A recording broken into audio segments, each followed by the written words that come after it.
అంతరిక్ష పరిశోధనల్లో వరుస విజయాలతో దూసుకెళ్తున్న ఇస్రో మరో మైలురాయిని చేరబోతోంది. సూర్యుడిపై పరిశోధనల కోసం ప్రయోగించిన ఆదిత్య L1 వ్యోమ నౌక శనివారం నిర్దేశిత కక్షలోకి చేరబోతోంది. సాయంత్రం 4 గంటలకు గమ్యస్థానానికి చేరనున్న ఈ స్పేస్ క్రాఫ్ట్ సూర్యుడిపై తన అధ్యయనాన్ని ప్రారంభిస్తుంది.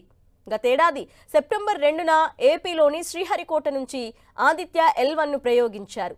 126 రోజుల పాటు ప్రయాణించిన ఈ స్పేస్ క్రాఫ్ట్ ఇప్పటికీ 4 దశలను దాటి వెళ్ళింది.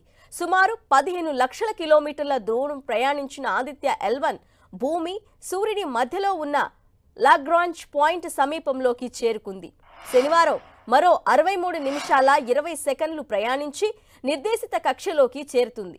ఇప్పటి వరకు ఇస్రో మొత్తం 5 లాగ్రాంజ్ పాయింట్లను గుర్తించగా అందులో ఆదిత్య L1 తొలి లాగ్రాంజ్ పాయింట్కు చేరుకుంటుంది. ఆదిత్య L1 చేరుకునే ఈ పాయింట్లో భూమి, సూర్యుడి గురుత్వాకర్షణ శక్తి బలాలు ఒకదానికొకటి అధిగమించుకొని 0 స్థాయికి చేరుకుంటాయి. ఇక్కడ గ్రావిటీ ఉండకపోవడం వల్ల వ్యోమ నౌక సూర్యుడి చుట్టూ తిరిగేందుకు పెద్దగా ఇంధనం అవసరం కూడా ఉండదు. ఆదిత్య L1లో 7 సైంటిఫిక్ పేలోడ్లు ఉంటాయి.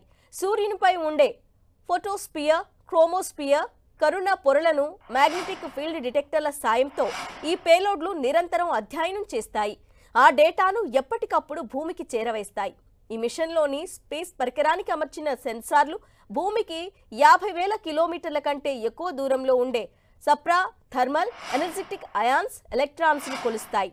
భూమి చుట్టూ ఉండే కణాల ప్రవర్తనను విశ్లేషించడంలో ఈ డేటా దోహదపడుతుంది. ఇక ఆదిత్య L1 ఎప్పటికప్పుడు సూర్యుడిపై అధ్యయనాలు చేస్తుంది. సూర్యుడిపై ఏర్పడే సౌర విద్యుదయస్కాంత ప్రభావాల గురించి ముందుగానే హెచ్చరికలు జారీ చేస్తుంది. సాధారణంగా సౌర తుఫానుల నుంచి వెలువడే చార్జ్డ్ పార్టికల్స్, ప్రమాదకరమైన తరంగాలు అంతరిక్షంలోని శాటిలైట్స్, భూమిపై ఉన్న పవర్ గ్రిడ్స్ పై ప్రభావం చూపిస్తాయి. అయితే ఆ సౌర తుఫానులను ముందుగానే గుర్తిస్తే ఈ ప్రమాదాలతో పాటు నష్టాన్ని తగ్గించొచ్చు.